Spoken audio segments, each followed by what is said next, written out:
አሉላ ፓንክረስት እባላለሁ። የኢትዮጵያ የብሔራዊ የቅርስ አስመላሽ ኮሚቴ አባል ነኝ እና የኢትዮጵያ የቅርስ ባላደራም የቦርድ አባል ነኝ።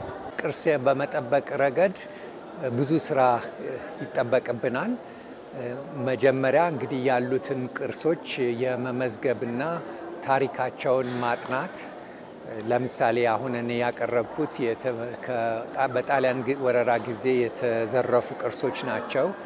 ወደ ኢትዮጵያ እንዴት መጡ፣ መቼ መጡ የሚለውን ለማጥናት ጅምር ነው ገና የሰራሁት እና ገና ብዙ ክትትል ይጠይቃል።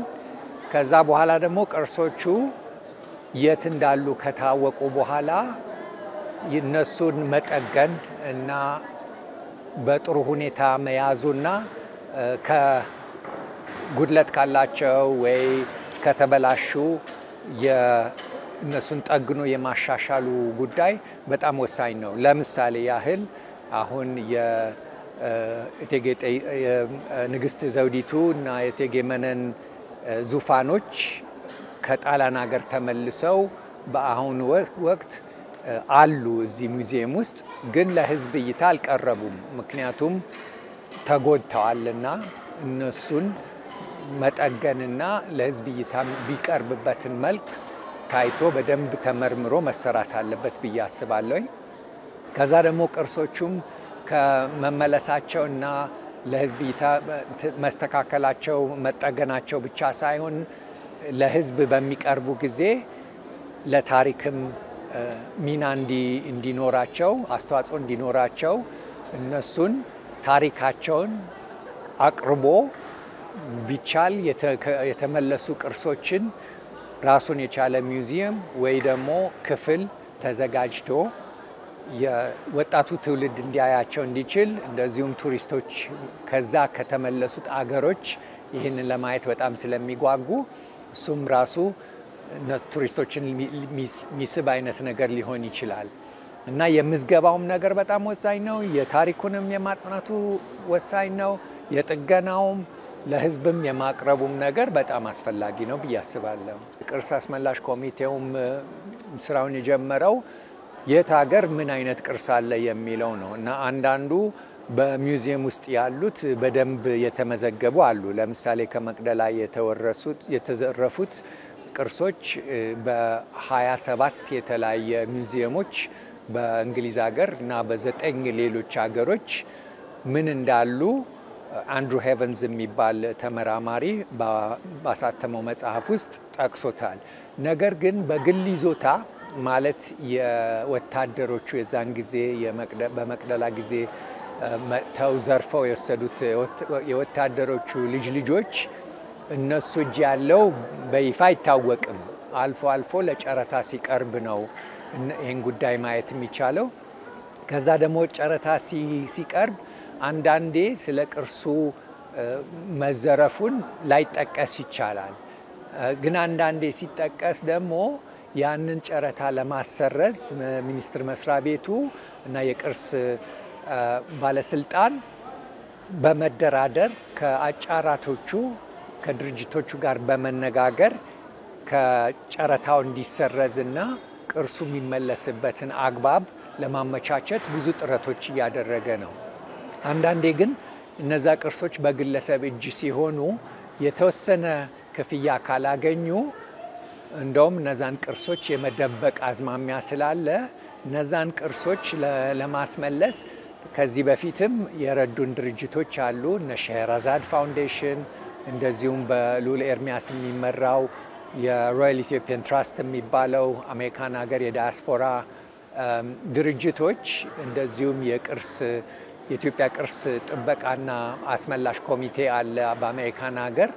እነሱም ብዙ ርብርብ ሊያደርጉ ይችላሉ እና አንድ የዳያስፖራ ፋንድ ቢቋቋም ጠቃሚ ይሆን ነበረ። ምክንያቱም ብዙ ጊዜ ለጨረታ ሲቀርቡ ቀኑ በጣም አጭር ነው እና በአጭር ጊዜ ውስጥ አንድ ነገር ካልተደረገ ጨረታ ቀርበው እነዛ ቅርሶች ሊጠፉ ይችላሉ። ያልተዘረፉት ለምሳሌ በቀላሉ ማስመለስ ስለማይቻል በጨረታ ቀርበው ተሽጠው አንድ ኢትዮጵያን የማያውቅ ቅርስ የሚሰበስብ ሰው በግል ይዞታ ከሚይዘው ተገዝተውም ቢሆን ወደ ኢትዮጵያ ቢመለሱ ጠቃሚ ሊሆን ይችላል። ሌላው ደግሞ ከውጭ ሀገር ካሉት ሙዚየሞች ጋር መደራደር ነው።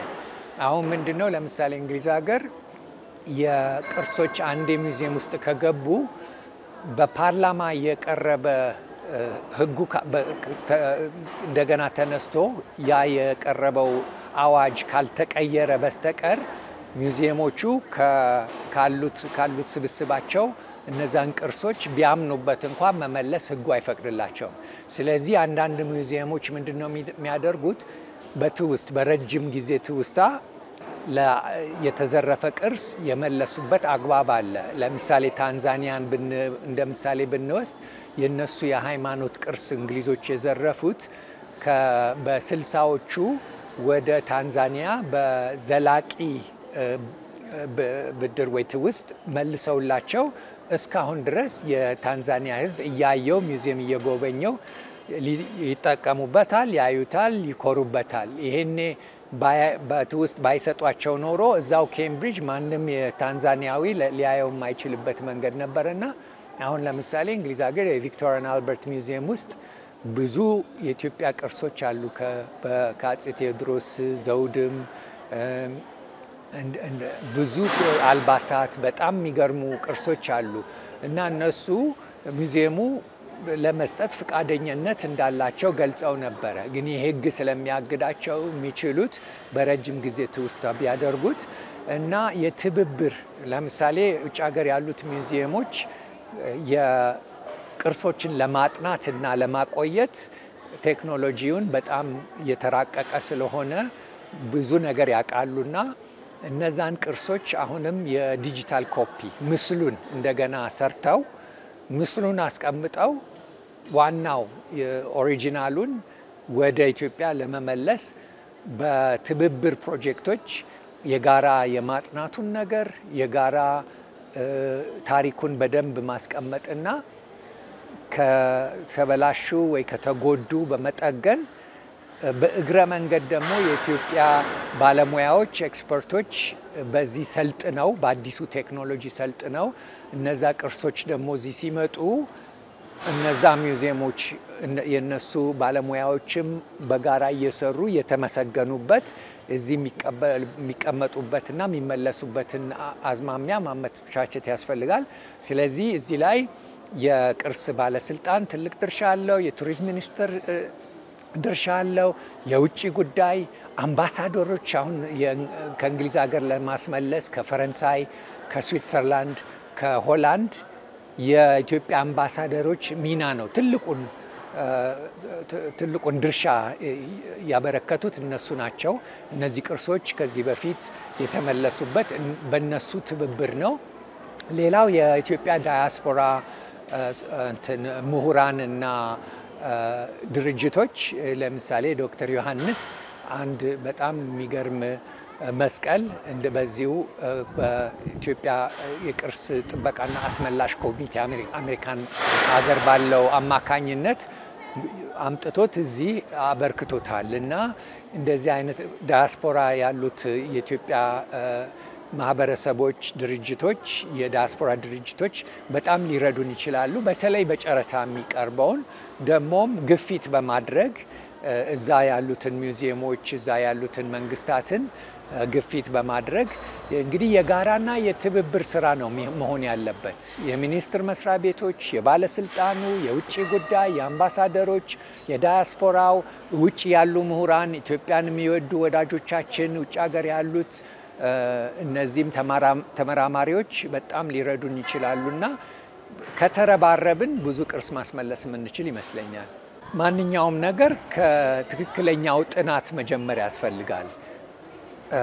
ያሉትን መዝገቦች መፈተሽ፣ አዛውንትን ማነጋገር ስለ ታሪኩ እና መጀመሪያ ትክክለኛው ታሪክ መታወቅ አለበት። ብዙ ጊዜ የሚወራው ትክክለኛው ላይሆን ይችላል።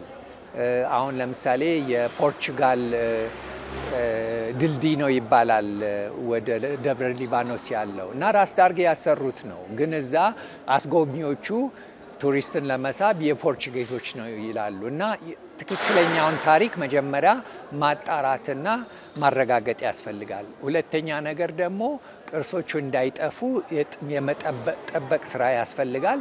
ለሱ ደግሞ ባለሙያዎች አሉ።